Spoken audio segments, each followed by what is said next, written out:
Puji Tuhan, selamat malam Bapak Ibu yang dikasihi Tuhan. Malam hari ini kita akan disegarkan kembali oleh firman Tuhan yang akan disampaikan oleh hambanya. Kita akan sambut firman-Nya seperti rusa yang haus.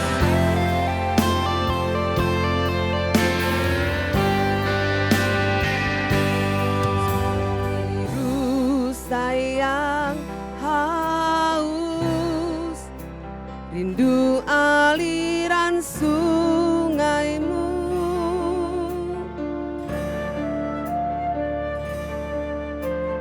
Hatiku tak tahan menunggumu. Bagai tanah gersang, bagai tanah gersang, menanti datangnya hujan.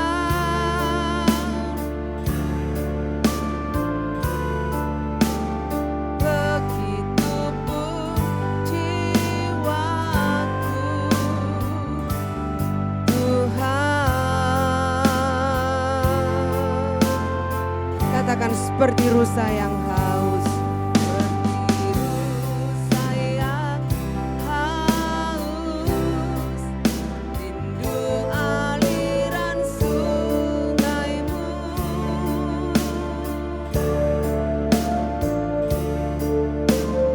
Hatiku tak tahan menunggumu.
dan Rio naikkan doa.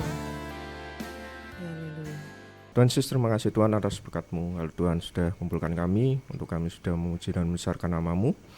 Dan tiba saatnya kami akan mendengarkan sabda firman-Mu Tuhan. Kau urapi hamba-Mu, Bapak Gembala yang menjadi saluran berkat firman untuk kami.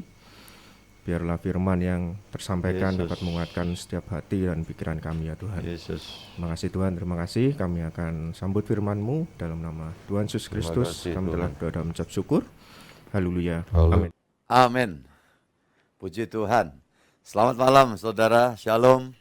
Kita jumpa lagi di dalam anugerah Tuhan pada malam ini. Kita ada di Minggu Raya bagi Tuhan Yesus. Namun sekaligus ini juga merupakan bagian dari 10 hari doa Prapentakosta. Kita bersyukur agar Tuhan mempertajam visi di dalam keberimanan kita kepada Tuhan kita Yesus Kristus. Puji Tuhan, haleluya. Seluruh pelayan, Tuhan memberkati untuk pelayanan hari ini, dari pagi sampai bahkan yang saat ini sedang berjalan. Tuhan memperhitungkan semua tentunya, semua jerih lelah yang Tuhan perhatikan dari setiap kita ya. Puji Tuhan. Hal lain, saya juga bersyukur hari ini ada persembahan yang dikirim ya dari anakku Yesi dan Alex untuk pembangunan gereja. Tuhan memberkati. Puji Tuhan. Dan saya sampaikan dari mimbar studio pastori ini kepada semua keluarga besarku. Tentu satu persatu tidak terkecuali. Ya, setiap apa yang saudara unjukkan bagi Tuhan, pasti semua dicatat dan diingat oleh Bapa Surgawi sampai kekekalan nanti di sono. Puji Tuhan. Kita akan masuk di dalam pemberitaan firman, saudara-saudara. Lukas pasal 1 ayat 14 sampai 17. Engkau akan bersukacita dan bergembira. Bahkan banyak orang akan bersukacita atas kelahirannya itu. Sebab ia akan besar di hadapan Tuhan, dan ia tidak akan minum anggur atau minuman keras, dan ia akan penuh dengan Roh Kudus mulai dari rahim ibunya. Ia akan membuat banyak orang Israel berbalik kepada Tuhan Allah mereka, dan ia akan berjalan mendahului Tuhan dalam roh dan kuasa Elia untuk membuat hati bapak-bapak berbalik kepada anak-anaknya dan hati orang-orang durhaka kepada pikiran orang-orang benar, dan dengan demikian menyiapkan bagi Tuhan suatu umat yang layak baginya. Baik, terima kasih. Amin. Puji Tuhan. Saudara-saudara dan keluarga besarku semua dimanapun Anda berada malam ini, luar biasa. Ini perikop yang biasa dikhotbahkan pada hari raya Natal ya. Masa persiapan Natal kurang 1 hari 2 hari biasanya ini dipakai. Tapi sebetulnya tidak ada definisi ya ayat yang ini harus untuk masa peringatan apa. Dan hari ini kita sedang melihat satu perikop nih, kalau saudara lihat dari atas, kita jumpa dengan pasangan suami istri yang beriman. Pasangan suami istri yang beriman itu adalah namanya Zakaria, istrinya namanya Elizabeth, sama-sama keluarga imam. Ya. Dan ini adalah sama-sama imam, keluarga imam. Tapi mereka menghadapi masalah bahwa mereka tidak dikaruniai keturunan anak. Dalam versi zaman itu, pemahamannya itu menjadi satu masalah besar. Tentu itu tidak relevan buat hari ini, karena kita semua tahu bahwa hakikatnya bahagia itu bukan ya ada anak atau tidak ada anak atau kebanyakan anak ya. Saudara-saudara yang dikasih Tuhan, itu sudah zamannya terjadi pergeseran dan pemahamannya juga begitu. Nah, tapi suatu hari ketika Imam Zakaria ini lagi melaksanakan tugas imamat di dalam bait Allah, tiba-tiba ada malaikat menemui dia dan memberitahu, kamu bakal punya anak. Ya. Dan saudara-saudara yang dikasih Tuhan, sontak kaget ini, karena dia sudah uzur. Jadi ada unsur ketidakpercayaan apa yang dikatakan malaikat. Sampai kemudian malaikat memberitahu karena kamu itu gak percaya, kamu jadi bisu. Sampai anak itu lahir, kamu baru bisa ngomong. Tadi pagi pun saya sampaikan poin penting, jadi Kristen kita mau belajar percaya ya kepada apa yang disampaikan Tuhan. Itu secara pribadi, saya dan saudara diajari, dididik terus sama Tuhan ya untuk belajar mempercayai. Walau kadang ada hal-hal yang sepertinya kontradiktif dengan akal kita. Tapi yang perlu dicatat bahwa kita harus menyadari akal kita manusia itu sudah cacat karena dosa. Maka di dalam banyak hal bukan itu yang dimaksud Tuhan itu tidak masuk akal, tapi akal kita yang tidak mampu menangkap itu. Maka sebaiknya yang harus kita lakukan adalah kita mau melatih akal kita. Kita tundukkan kepada kebenaran firman. Ya, jadi saudara kini kasih Tuhan, kalau contoh sederhana. Kalau engkau hidup dalam ketekunan, kesungguhan, melatih sejak mudamu. Nih mungkin ada kawan muda, kawan remaja semua yang terjoin ya di dalam ibadah Google Meet ini. Maka Tuhan berkata, udah ketahuilah, aku tidak akan meninggalkan kamu. Kamu akan punya masa depan yang baik. Atau kalimat yang lain, kalau kamu jalan di dalam kebenaran, maka orang benar tidak akan ditinggalkan. Terus saja dalam kebenaran. Hiduplah dalam kesungguhan, hiduplah dalam ketekunan. Sementara kita sebagai orang tua berpikir-pikir, ya untuk kami. Tapi bagaimana nanti dengan anak-anak kami? Saudara, Tuhan melanjutkan kalimat firman-Nya. Bukan cuma orang benar tidak ditinggalkan saja, tetapi anak cucunya tidak akan jadi pengemis. Nah, apa yang harus kita lakukan? Kita yakin saja. Jangan menolak dengan berbagai, tapi kita itu kan ya harus begini, harus begitu. Ya, jangan pernah berpikir kita coba berusaha membela Tuhan demi menata masa depan nasib kita ke depan. Ya, saudaraku, benahi aja hidup ini.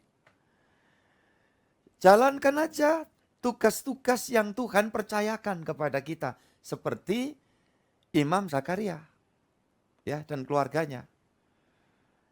Itu digambarkan di dalam perikop ayat awal itu menunjuk bahwa ini suami istri ini orang beriman, orang sungguh-sungguh, orang setia. Lah kok ngadepi masalah di dalam hidup? Masalah tadi yang saya sampaikan. Yang menurut tradisi pada zaman itu ya bisa dipersepsi bahwa kenapa orang ini di dalam pernikahannya tidak mendapatkan anak. Nah seperti itu. Ya beda dengan sekarang. Sekali lagi cuman saya ya ulang sedikit di situ. Kita tidak berpikir seperti zaman pada waktu itu. Dan pertanyaannya kan kenapa orang sungguh-sungguh masih harus menghadapi pergumulan. Ya PR saja. Kita tanggapi itu sebagai PR, tetap aja di dalam kesungguhan, dalam ketekunan. Sampai satu hari Tuhan mengatakan ya bahwa ayat yang ke-14 ini tadi dikatakan engkau akan bersukacita dan bergembira. Bahkan banyak orang akan bersukacita atas kelahirannya itu. Nah, saudara-saudara yang dikasihi Tuhan, kelahiran siapa ini? Anaknya Zakaria dan Elisabeth itu nanti diperintah oleh malaikat agar diberi nama Yohanes. Ya, atau terjemahan lain John, atau terjemahan Indonesia lama itu Yahya. Yang dikenal dengan tugas spesifik membaptis orang sehingga dikenalnya Yohanes Pembaptis. Kalau Tuhan itu bertindak, selalu Tuhan itu ingin. Ingin apa? Seperti ayat ini. Engkau akan bersukacita dan bergembira. Ya, Tuhan itu merancang seperti itu. Tuhan ingin kita semua bersukacita, bergembira, ya, damai sejahtera, ya, saudaraku. Kalau setan enggak begitu. Makanya kan beda. Ketika saudara bercerita tentang indahnya menikmati hadirat Tuhan, saat menyembah dituntun Roh Kudus, rasanya tidak ya memikirkan lagi rasa sakit, ketidakenaan, ya ada masalah, udah terlupakan. Isinya apa? Sejahtera begitu. Betul nggak saudara-saudara? Saya merasakan kan? Nah, kalimat yang berikutnya ini entah saudara ngalami atau saudara pernah dengar orang. Beda ketika orang ya mengalami suatu pengalaman gaib dengan setan. Selalu saja bawaannya itu ya berasa energi yang negatif, suasana yang mencekam. Yang kalau di Jawa sini istilahnya itu bulu kudu itu bisa berdiri semua.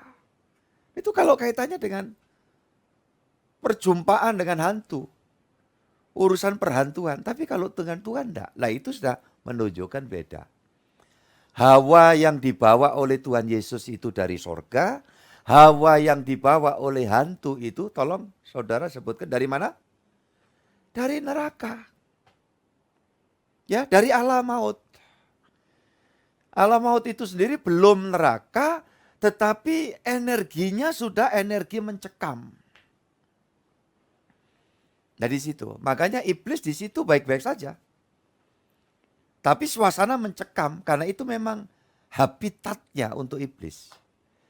Nah, bagi arwah manusia mati karena dosa masuk di alam maut, itu suatu penderitaan yang tiada tara ketika dia memasuki suasana yang sangat mencekam, seterusnya. Sampai kapan?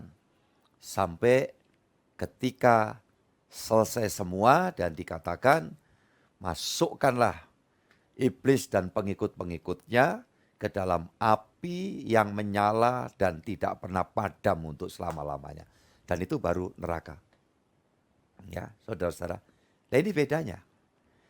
Makanya mengucap syukur. Seorang ya Zakaria ini dia dalam perjumpaan dengan malaikat langsung dia beritahukan di situ seperti itu.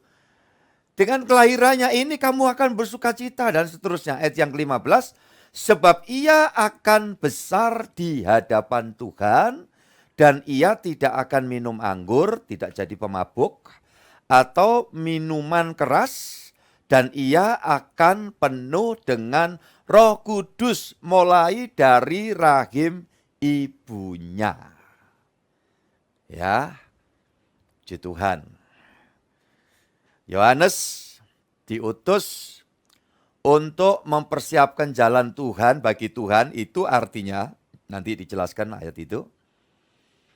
Dia sedang diutus oleh Tuhan untuk membangun suatu umat yang bertobat demi menyongsong Sang Juru Selamat lahir waktu itu. Pada hari-hari ini nanti kita bisa melihat dari arahan kebenaran firman ini, Tuhan sedang mengutus gerejanya pada akhir zaman yang dapat digambarkan adalah sebagai tampilannya Yohanes Pembaptis pada waktu itu tapi di masa kini untuk memberitakan tahun rahmat Tuhan telah datang. Memberitakan bahwa kerajaan Allah sudah dekat.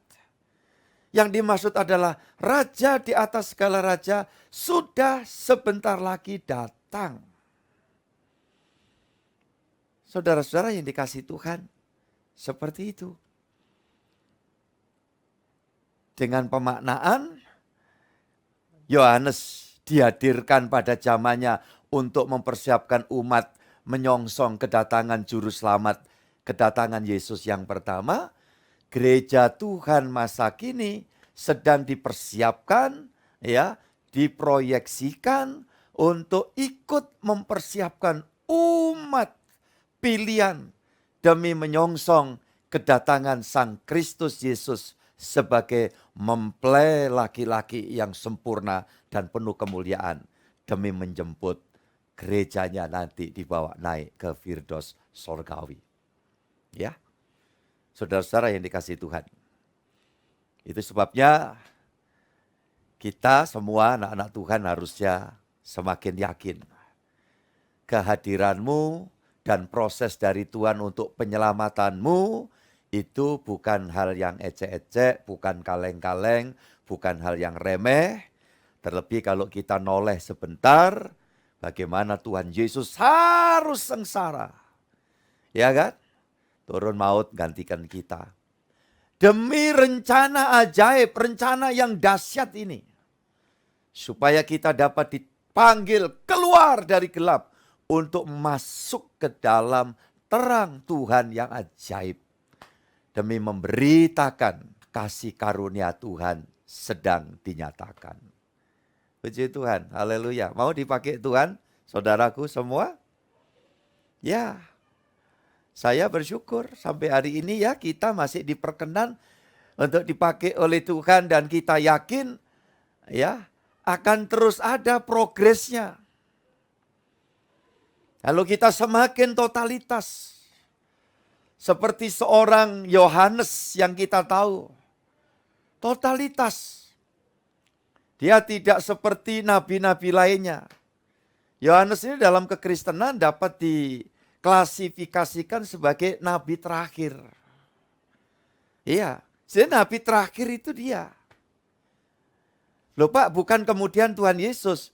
Sesungguhnya Tuhan Yesus tidak masuk klasifikasi nabi seperti nabi ya lainnya pada umumnya. Tidak. Hanya demi memenuhi nubuat dari Ulangan pasal 18 ayat 15 sampai 18 itu aja. Firman berkata kepada Musa, nanti akan kuutus seorang nabi seperti engkau dari saudaramu. Yang mirip. Ya, waktu Musa kecil lahir, ya Herodes ngamuk mau membantai semua anak laki-laki dibantai. Waktu Tuhan Yesus dinyatakan hadir ke bumi, Herodes juga ngamuk. Anak laki-laki ya di seluruh negeri dibantai. Nah, itu udah jelas. Kemudian kerja karya Musa, ini rada nyimbang dikit ya kan, saudaraku. Kerja karya Musa diutus Allah untuk melepaskan bangsa Israel keluar dari Mesir menuju negeri perjanjian. Tuhan Yesus datang, tugasnya adalah untuk membawa keluar manusia turunan Adam yang berdosa, ya, keluar dari cengkeraman iblis, dibawa masuk ke dalam kehidupan kekal. Nah, itu jelas sekali. Tapi Yesus tidak dalam klasifikasi sebagai nabi seperti Yohanes Pembaptis itu dikatakan nabi penutup gitu loh ya. Perkara nanti dari budaya tradisi agama lain lagi ada yang menyatakan oh ini yang terakhir. Nah, ya silakan aja ya kan, silakan aja. Nah, faktanya juga nanti masih muncul lagi. Iya kan? Muncul lagi. Sampai ya di dalam kekristenan ada yang ngaku nabi kan, nabi baru. Siapa itu? Joseph Smith, pendiri dari gereja Mormon dari Amerika. Itu gerejanya kalau di Surabaya itu di Ngagel sama di bundaran satelit. Saudara mau masuk ya mau ke arah Gresik itu sebelah kiri ada kayak bangunan tinggi Mormon. Lah di dalam tradisinya dia mempercayai ada nabi baru ya, yang munculnya di abad yang lalu ini. Iya kan? Namanya Joseph Smith. Kemudian menerbitkan kitab baru. Ya, kitab Alkitabnya itu ya saya pernah punya tapi ikut kebakar waktu rumah kebakar tuh sebagian perpustakaan saya habis. Saudara-saudara yang dikasih Tuhan itu. Jadi kitab Mormon. Oke lah, di mana Yohanes Pembaptis ini datangnya itu setelah 400 tahun itu masa sunyi. Artinya apa? Tuhan tidak banyak berbicara kepada umat Israel. Yaitu terakhir itu di kitab Maleaki itu. Maleaki sampai Injil Matius itu 400 tahun. Jadi tiba-tiba muncul sosok nama anak dari Zakaria, Imam Zakaria, namanya Yohanes Pembaptis. Yohanes ya, Pembaptis itu spesifikasi tugas yang dipercayakan kepada dia. Nah, orang ini totalitas. Di samping dikatakan dia penuh Roh Kudus sejak dari rahim ibunya. Nah, ini nanti kita coba bedah dikit. Nah, ini dalam nuansa Pentakosta supaya kita semakin memiliki pemahaman yang lebih luas lagi. Ya, saudara-saudaraku. Jadi satu, penuh Roh Kudus, yang kedua totalitas. Ini kunci keberhasilan menjalankan tahbisan yang Tuhan berikan kepada setiap kita utusannya. Saudara dan saya ini utusan Tuhan. Ya, ambasador kerajaan sorga. Nanti kalau perlu ada ayat-ayat yang kita buka, saudaraku ini kasih Tuhan. Nah, coba kita akan lihat dulu dari ayat yang ke-15, sebab ia akan besar di hadapan Tuhan. Besar di hadapan Tuhan itu kenapa? Dipakai oleh Tuhan, dilibatkan di dalam karya Tuhan, bahkan ada hal-hal yang besar. Saudaraku ini kasih Tuhan. Dan ia tidak minum anggur, tidak minum minuman keras, dan sebagainya. Ia penuh dengan Roh Kudus mulai dari rahim ibunya. Kita perhatikan, Pak Gembala, apa ini tidak sama dengan Tuhan Yesus? Nah, ini supaya tidak ada salah persepsi. Silakan Pak Juli bukakan di dalam Injil Matius pasal 1 ayat yang ke-20. Ya, kalimatnya kalau di dalam Lukas 1 ayat 15 untuk Yohanes sang pemandi ini dikatakan ia akan penuh dengan Roh Kudus mulai dari rahim ibunya. Sekarang kalau Tuhan Yesus lihat supaya kita tahu bedanya. Tetapi ketika ia mempertimbangkan maksud itu, malaikat Tuhan nampak kepadanya dalam mimpi dan berkata, Yusuf, anak Daud, janganlah engkau takut mengambil Maria sebagai istrimu, sebab anak yang di dalam kandungannya adalah dari Roh Kudus. Beda ya? Halo, bedanya apa? Kasih kesempatan saya break sebentar, saudara yang nyampein. Bedanya apa? Silakan di unmute, salah satu dari saudara. Ini coba bedain tag aja kan? Ya, Pak Kus, silakan.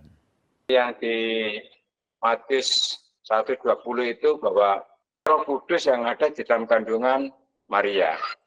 Sedangkan yang di dalam Lukas 1 ayat 15 ini bahwa Yohanes itu diurapi Roh Kudus sejak ada dalam kandungan. Perbedaannya adalah kalau Yohanes ini diurapi Roh Kudus, tapi kalau Maria ini memang mengandung dari Roh Kudus, yaitu Tuhan Yesus sendiri itu memang Roh Kudus, tapi kalau Yohanes ini diurapi Roh Kudus. Demikian Pak, terima kasih. Baik, terima kasih untuk waktu break yang diberikan ke saya. Baik, saudara-saudara. Jadi, kalau Yohanes Pembaptis itu pure manusia yang dipenuhi Roh Kudus atau diurapi Roh Kudus. Ya.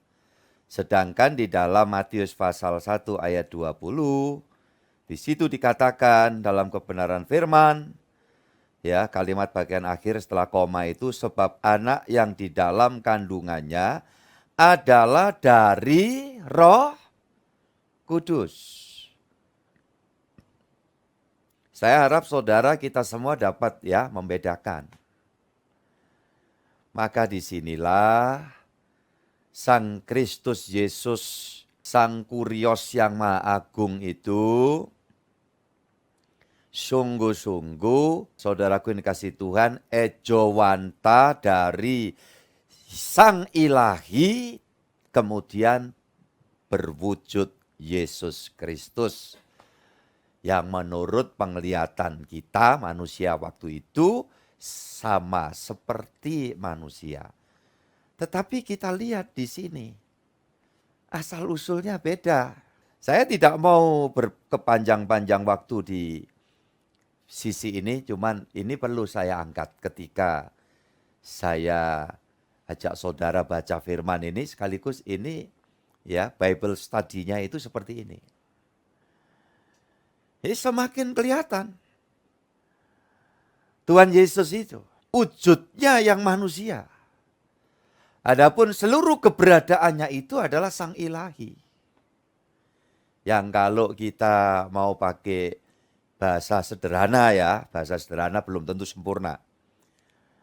Sang Ilahi meminjam bagian dari kehidupannya Maria. Nah, Maria ini ya patut kita hargai. Dari mana? Dari ketaatannya. Tetapi juga tetap kita melihatnya Maria adalah seorang manusia biasa. Sama seperti kita. Ya, hanya di situ. Supaya kita melihat. Sedang kata dari Roh Kudus, itu udah jelas. Ya. Itu adalah Roh Kudus yang berwujud pada suatu waktu. Di dalam Yohanes 1 ayat 1 itu kan kita semua paham. Diambil dari sisi yang berbeda, pada mulanya firman, firman bersama dengan Allah, dan firman itu adalah Allah. Firman ini adalah Allah. Di dalam Allah yang dikenalnya sebagai Bapa atau dipanggilnya Allah Bapa, di dalamnya ada firman dan di dalamnya ada Roh Kudus.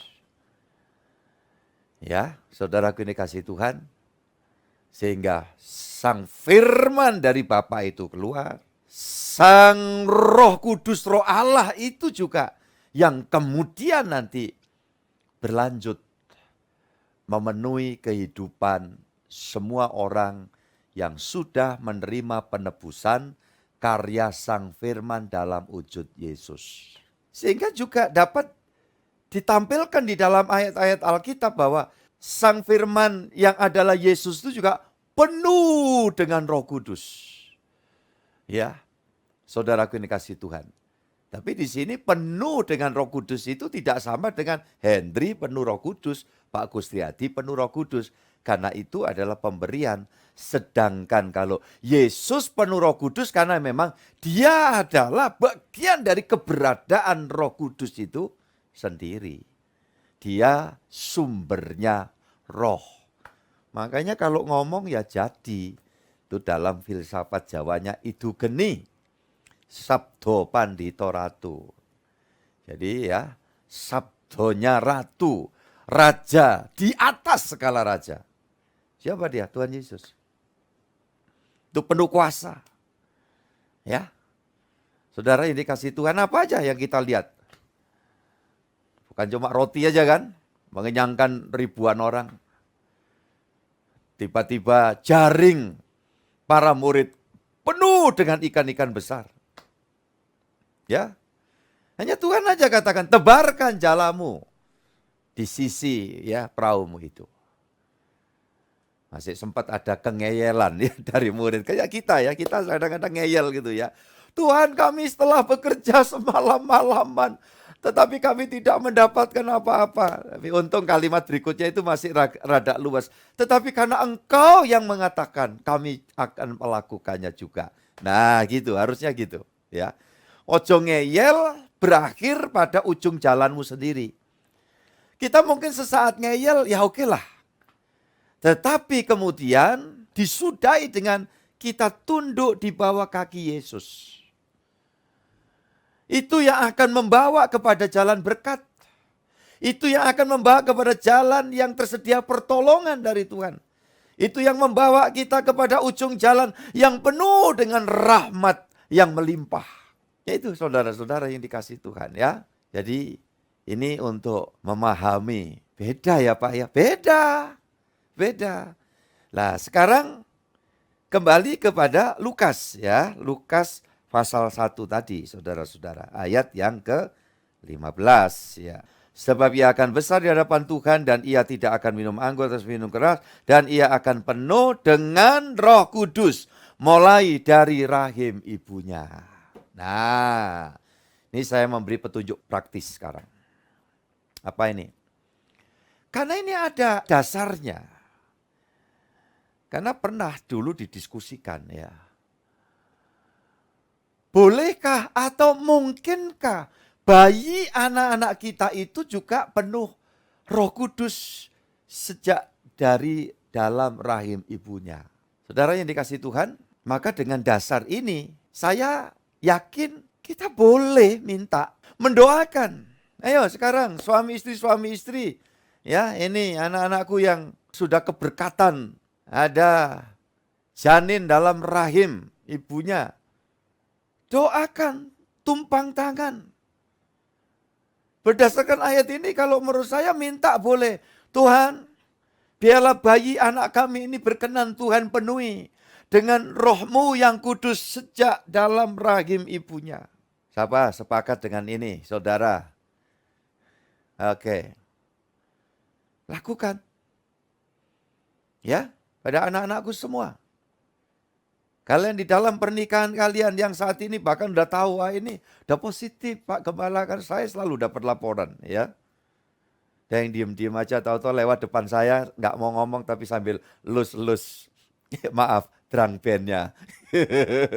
Ya, lus-lus drum bandnya gitu. Terus saya langsung aja tahu maksudnya, udah bulan keberapa ini atau minggu keberapa. Oh iya Pak Gembala, puji Tuhan. Itu dia lantas nyebutkan minggu kesekian atau sudah berapa bulan ya.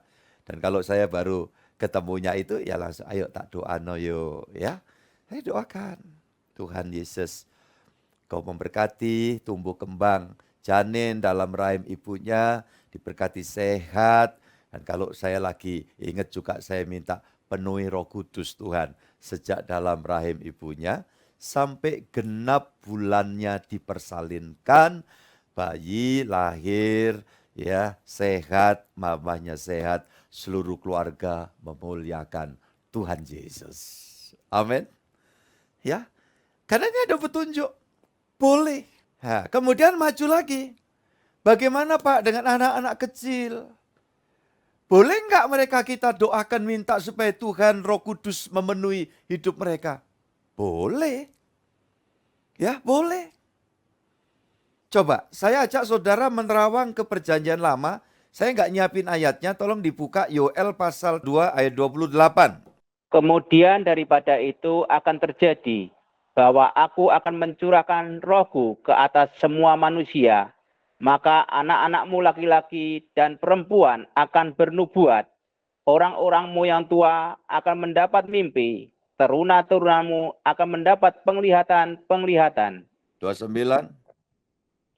Juga ke atas hamba-hambamu laki-laki dan perempuan akan kucurahkan rohku pada hari-hari itu. Ya, puji Tuhan. Ya.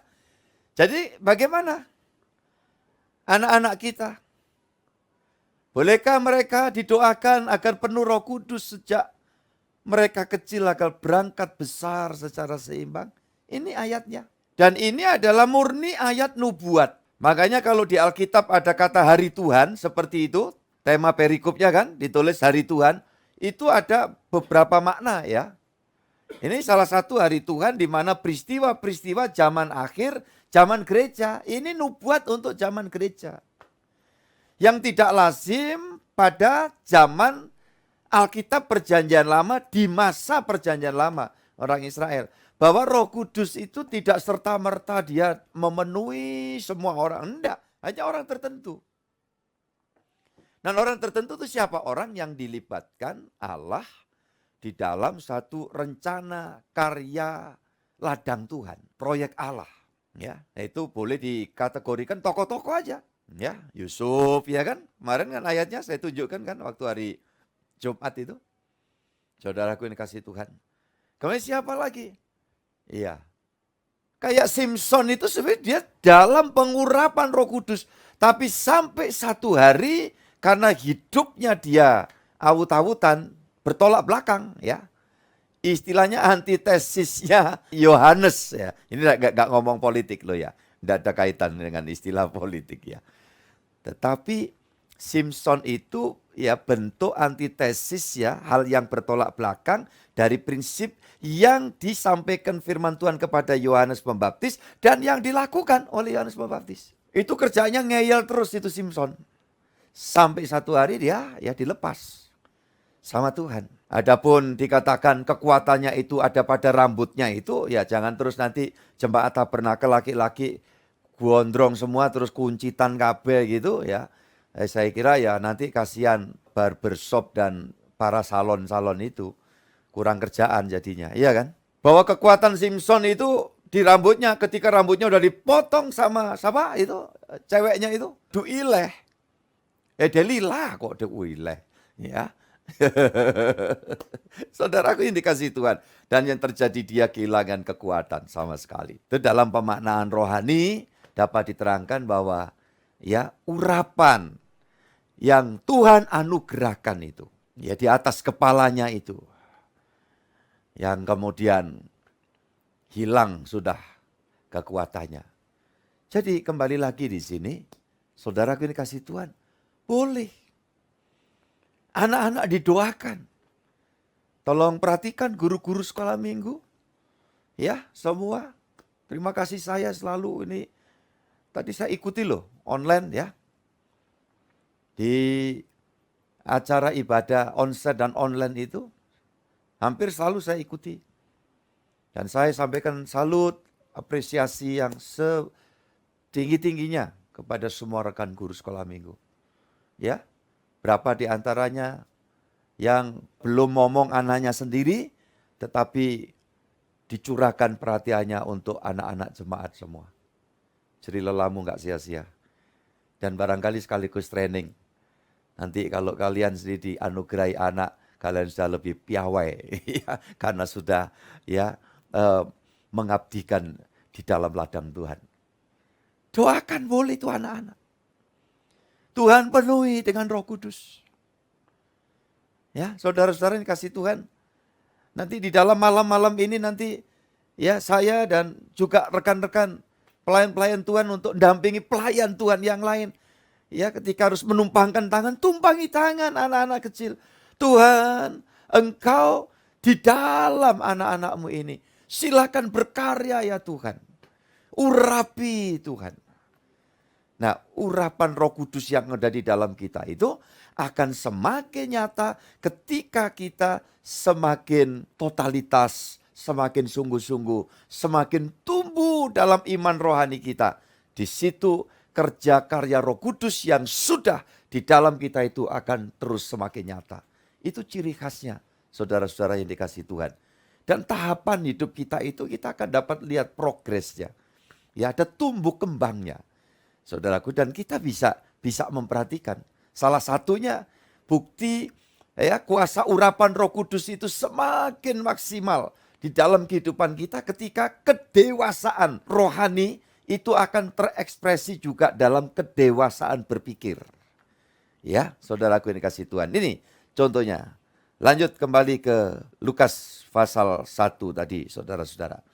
Ayat 16, tolong dirilis lagi Pak Juli Raharjo.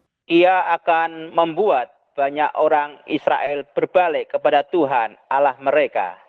Iya, ia membuat banyak orang berbalik kepada Tuhan Allah mereka. Apa ini? Pekerjaannya Yohanes.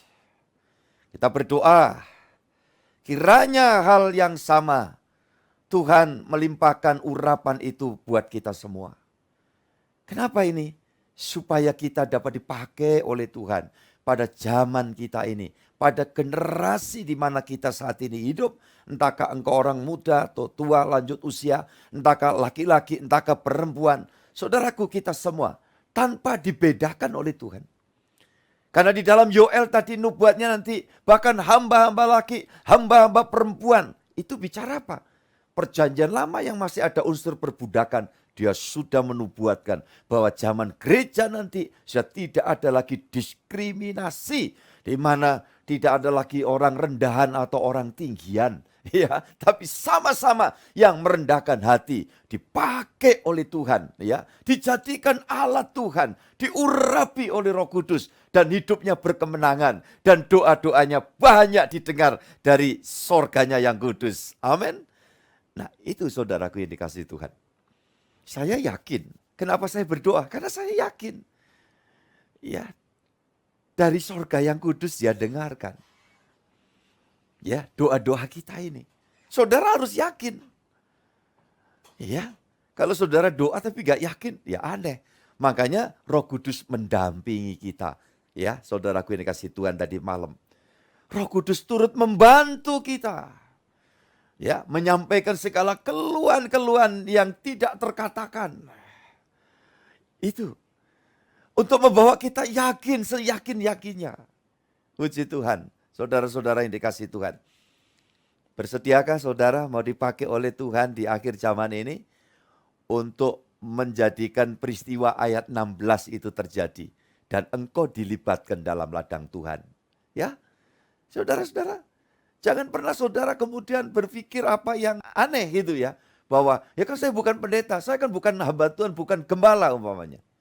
Jadilah dirimu sendiri yang dipakai oleh Tuhan secara spesifik. Dimanapun saudara melangkah, Roh Kudus, engkau tidak pernah jauh, engkau ada di dalamku. Ya, jadikan aku alat, jadikan aku berkat, jadikan aku terang, jadikan aku garam. Ya, ketika saudara mengucapkan kalimat, yuk kita percaya, yuk minta bantuan Tuhan. Apa salahnya? Ya kan? Ada orang-orang yang ngajak-ngajak pergi ke dukun aja dengan begitu confident. Kita mau ngajak, yuk kita lebih baik percaya ke Tuhan aja yuk. Kepada yang maha kuasa, yang hidup, yang kalau di dalam imanku itu, yang aku kenal sembah dalam Tuhan Yesus Kristus. Kalau kamu mau tak doakan, apa salahnya? Ya, saudaraku ini kasih Tuhan. Orang yang ngajak-ngajak nang gang buntu, sopo? Kembadipo, Basuro, ya, saudara-saudara yang dikasih Tuhan. Terus nanti paling diumi-umi sampai diemploi Uya Sidik, ya bakal keturutan sing dadi kekarepan sampean. Lo itu confident banget loh. Lo sampean yang kenal kebenaran hidup di dalam terang Tuhan ini kadang-kadang kita itu minder. Ya, berubah. Dan biarlah peristiwa Prapentakosta tahun 2023 ini membangkitkan setiap saudara untuk hidup di dalam urapan, untuk berkemenangan senantiasa. Dan Tuhan mau pakai kita untuk hal-hal besar di akhir zaman ini. Jangan mengecilkan dirimu sendiri. Pak, saya ini cuma ibu rumah tangga biasa. Saya ini cuma ya orang yang gak terlalu dianggap oleh orang lain. Lu kok saudara yang merasa ngomong gitu saya tanya, yang ngomong gitu siapa? Ya enggak Pak, pikir saya sendiri. Loh itu kan bodoh. Maaf. Ya, maaf. Saudaraku ini kasih Tuhan. Kalau saudara mau masuk kategori seperti Yohanes Pembaptis dikatakan, dia akan menjadi orang yang besar. Besar ini apa? Bukan fisik. Besar ini apa? Bukan jabatan semata-mata. Besar apa? Imanmu yang besar. Kau mungkin punya postur kecil. Dibanding Goliat engkau Daud tidak seberapa. Tapi lihat. Orang yang diurapi Tuhan itu ada janji kemenangan. Asal orang itu merendahkan hati. Mengandalkan Tuhan dalam hidup. Belajar untuk semakin totalitas. Dalam kesungguhan. Janji untuk membangun disiplin itu paling sulit. Kita kalau berusaha disiplin orang lain tuh wah. Begitu semangat, gregetnya gede gitu. Coba kita belajar mendisiplin diri sendiri. Saudara, contoh sederhana aja. Jadi saya dari gereja masih sempat ke satu titik, kemudian berikut saya ingat. Selama ini kalau saya membuat penyediaan beras per 20 kiloan ya. Untuk beberapa yang memang berhak untuk menerima itu ya. Cap tawon itu ya. Saudara, sama dengan saya makan. Kalau saya yang satu dipastori 10 kilo cukup ya. Saudara aku yang kasih Tuhan. Saya bagikan itu di 20 kiloan itu, sak besar-besar. Nah, saudaraku yang dikasih Tuhan, saya posisi dari Sentolang. Ya, kemudian nyari itu di sebelah kanan.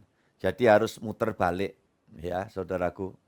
Muter balik itu kalau di depannya rumah sakit semen itu paling enak, sepi. Jam 1:30 siang tadi saya kira. Atau jam 1 lebih. Dan istri saya di sebelah kasih tahu, belok sini aja. Dia bilang enggak enak itu ada tanda larangan. Ya wajar ya, memang hal yang masuk akal gitu loh saran itu. Tapi saya bilang enggak usah dah, maju lagi dikit depannya Kodim itu kan juga ada belokan. Ya, yang tidak ada ganjalan kan gitu. Jadi saudara-saudara, sekalipun ya enggak ada orang lihat, sepi. Saya lihat di spion belakang kosong, depan kosong. Ya, saudara. Nah, itu hal yang sederhana, yang kecil-kecil gitu. Coba kita Kita latihan, itu latihan. Wah, Pak Gembalamu sudah hebat. Enggak juga. Kadang-kadang juga masih remedi lagi. Ya, saudara-saudara. Tapi coba belajar dalam hal ini. Ya, saya meletakkan mobil tadi pagi di depan gereja itu karena saya datang lebih awal dan kosong. Saya bilang enggak ditaruh di aja BCA. Yang ngatur bilang, enggak apa-apa Pak, di sini aja nih kosong, ini enggak ada mobil lain. Tapi saya merasa nggak enak, tapi dipaksa ya sudah kunci, akhirnya saya tinggal ya di Mas Vidi. Kalau memang perlu dipindah, tolong aja dah. Nggak usah Pak, di sini aja. Tapi nampaknya sampai selesai siang tadi, ya mobil ada di situ. Nah, jadi saudara-saudara yang dikasih Tuhan, kita ini kan makhluk yang terngeyel ya di dunia ya, manusia itu ya. Termasuk saya kan gitu. Lah, tapi coba gitu loh. Belajar hal-hal yang ketika untuk yang sederhana itu kalau bisa gitu, coba kita kerjakan. Dan itu adalah pembentukan. Karena semua perubahan itu berangkat dari pikiran. Makanya ayat ini betul sekali. Coba tolong ayat 17 Pak, Lukas 1 ayat 17. Ia akan berjalan mendahului Tuhan dalam roh dan kuasa Elia untuk membuat hati bapak-bapak berbalik kepada anak-anaknya dan hati orang durhaka kepada pikiran orang-orang benar, dan dengan demikian menyiapkan bagi Tuhan suatu umat yang layak baginya. Puji Tuhan. Kita lihat di sini saudaraku. Untuk sampai masuk di dalam perbuatan orang-orang benar, itu berangkat ya dari hati orang-orang durhaka kepada pikiran orang-orang benar. Dan ini pekerjaan Roh Kudus loh. Makanya di dalam Efesus pasal 4 ya, kalau tidak salah ya, ayat 23-24 itu kan, hendaklah roh dan pikiranmu dibaharui. Itu. Jadi antara pikiran, ya, hati, roh, itu ada satu koneksitas yang sedemikian rohani. Jadi kalau pikiran ini sudah ya kacau gitu ya, saudaraku yang dikasih Tuhan, ya jadi durhaka. Atau orang durhaka itu pikirannya kacau. Atau kalau orang pikiran kacau ya menuju ke kedurhakaan. Kayak malin kundang. Iya toh, malin kundang. Nah itu sebabnya malam hari ini ayo kita doa. Roh Kudus tolong Engkau pakai kami pada generasi kami saat ini Tuhan. Untuk Kau jadikan alat. Seperti Yohanes. Untuk menyiapkan. Ya. Menyiapkan suatu umat dikatakan yang mengalami perubahan besar demi menyambut kedatangan Tuhan Yesus Kristus. Alat bantu penunjang untuk percepatan kedatangan Tuhan sudah terjadi loh. Apa Pak? Gerhana ket biyen nenek. Bencana gempa bumi dari dulu. Iya kan? Apa aja, tsunami, ya itu dari dulu juga ada. Yang sedang dalam proses penggenapan sejak kira-kira 3 tahun lalu. Ketika pandemi terjadi. Banyak orang-orang yang ditalentai sebagai YouTuber pemberita firman. Ya. Sehingga yang terjadi, saudaraku yang dikasih Tuhan. Ya, Injil kerajaan itu diberitakan sampai ke ujung-ujung bumi. Dan itu yang menandai bahwa sesegera mungkin kedatangan Tuhan Yesus itu dinyatakan. Matius 24 ayat 14. Saya kira bagus di-refresh. Silakan dibaca. Dan Injil kerajaan ini akan diberitakan di seluruh dunia menjadi kesaksian bagi semua bangsa. Sesudah itu barulah tiba kesudahannya. Barulah tiba kesudahannya. Dan ini pastinya sedang bicara kedatangan Tuhan Yesus yang kedua kali. Saudara-saudara yang dikasih Tuhan, tidak usah kecil hati. Kalau ketika saudara buka YouTube tiba-tiba diceritakan tentang ada orang Kristen ya ganti server ya. Bahkan ada pendeta, ini bukan ecek-ecek, bukan kaleng-kaleng. Sekarang ganti server, nah, itu cuma segelintir, 2 gelintir. Tapi yang saya imani dan yakini, hari-hari ini terlalu banyak orang yang jumpa Yesus bahkan sedang di WC. Wah, ini penjelasannya perlu panjang lebar. Habis sudah waktunya kan? Tapi kan saya sudah pernah itu rilis. Perjumpaan dengan Tuhan Yesus di mana tadi saudaraku? Ya, di antaranya di toilet. Kok bisa begitu ketika dia mengakses pemberitaan firman dan Yesus hadir secara nyata menjamah pikiran durhaka dan dijadikan benar oleh kuasa Tuhan. Itu sebabnya kita persembahkan hidup kita dalam tuntunan Roh Kudus. Biarlah kita mau dipakai oleh Allah. Persiapkan kehidupanmu. Karena Tuhan mau memakai orang yang mau dipakai. Tuhan tidak pernah maksa orang. Ya. Sudah dihimpun, dikumpul 12 orang, disebut rasul. Iya, saudaraku. Ada juga yang bedal keluar. Tuhan tidak paksa. Siapa dia? Yudas. Salah satu murid tim Paulus. Namanya Demas. Dikatakan di sana di dalam pasal yang ke berapa? 3 ayat 10 kah? Kurang lebih. Nanti saya cari sendiri. Dikatakan Demas meninggalkan pelayanan Tuhan. Karena dia terseret kepada dunia ini. Tuhan tidak pernah maksa. Tapi orang yang dengan rela hati mensyukuri kebaikan Tuhan dalam hidupnya. Pasti Tuhan akan pakai secara luar biasa di akhir zaman ini. Amin, saudaraku. Haleluya. Ayat penutup 2 Timotius pasal 2 ayat yang ke-20. Jika seorang menyucikan dirinya dari hal-hal yang jahat, ia akan menjadi perabot rumah untuk maksud yang mulia. Ia dikuduskan, dipandang layak untuk dipakai tuannya, dan disediakan untuk setiap pekerjaan yang mulia. Terakhir, bersiapkah saudara dipakai Tuhan untuk tujuan yang mulia? Amin. Kita persembahkan. Tuhan memberkati kita semua. Dan kita siapkan hati kita untuk menghampiri Dia, mengucap syukur. Tuhan memberkati saudara-saudara yang dikasihi Tuhan. Kali ini saya rindu untuk menyanyi satu pujian ya. Kalau disiapkan satu pujian. Yesus jawaban dalam hidupku. Terima kasih Yesus.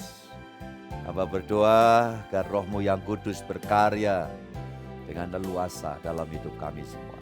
Firman-Mu menjawab kami Tuhan. Yesus jawaban dalam hidupku. Yesus jawaban yang ku perlu. Tapi pembaptis juru selamatku. Oh haleluya,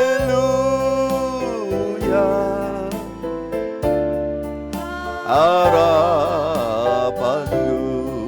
Sekali lagi ya, kita nyanyikan lagu ini. Yesus jawaban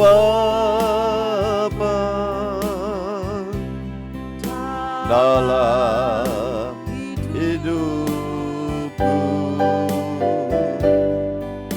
Yesus jawaban yang ku perlu. Tapi baptis juru selamatku. Oh haleluya,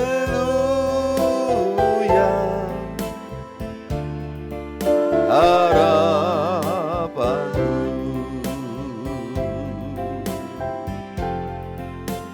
Semua mengucap syukur. Di tempatmu masing-masing, Persilakan Roh Kudus yang ada di dalam hidupmu, di dalam keluargamu, dalam rumah tanggamu, sungguh-sungguh mengeksplor diri secara nyata. Tuhan berkenan untuk berkarya leluasa di dalam kehidupan kami semua. Mari Roh Kudus yang ajaib, Roh Kudus yang memberikan kehidupan buat kami, Roh Kudus yang melingkupi dan menuntun setiap kami.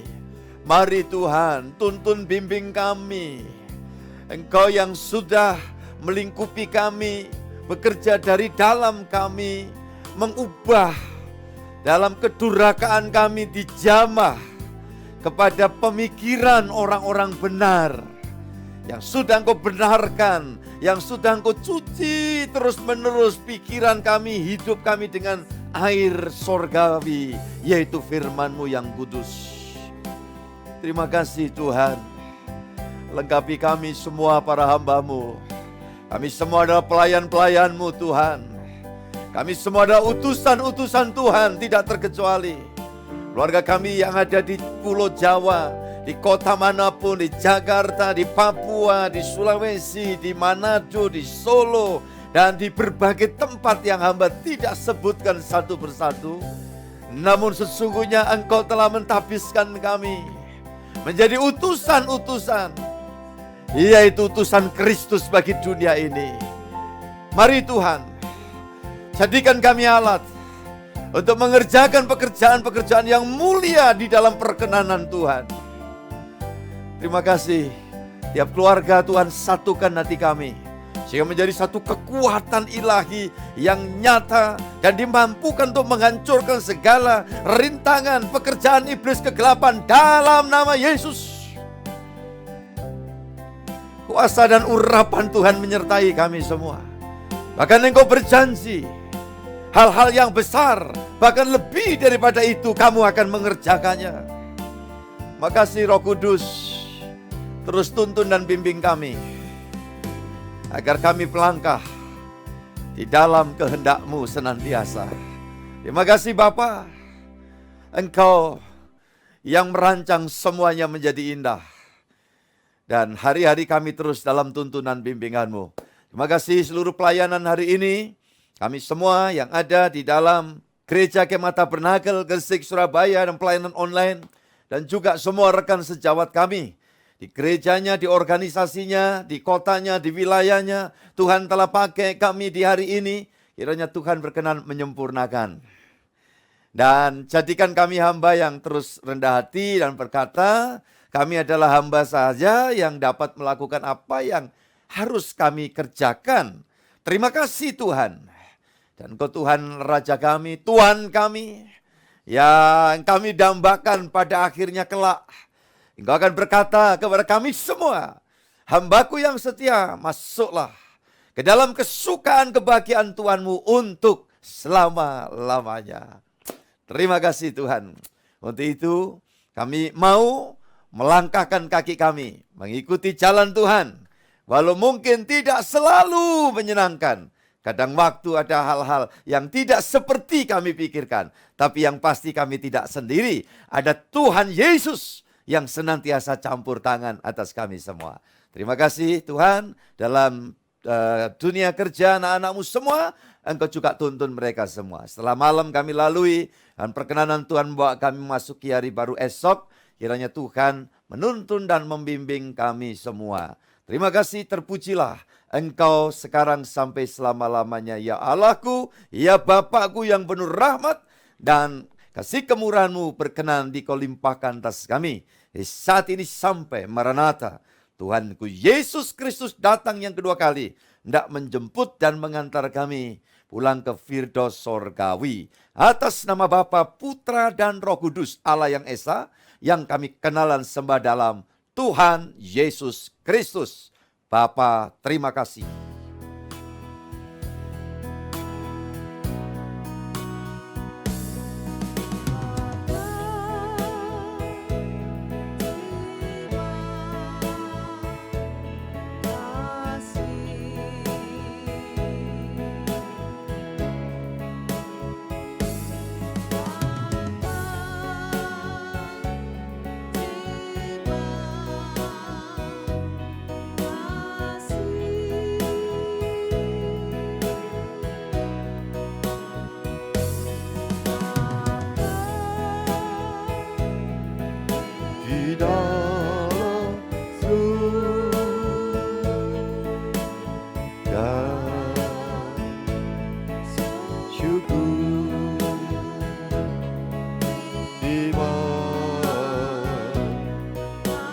kasih. Oh, amin. Amin. Haleluya. Tuhan memberkati semua keluargaku. Teristimewa, pelayan-pelayan Tuhan semua yang ada di studio Pastori dan di semua tempat. Tuhan memberkati, puji Tuhan.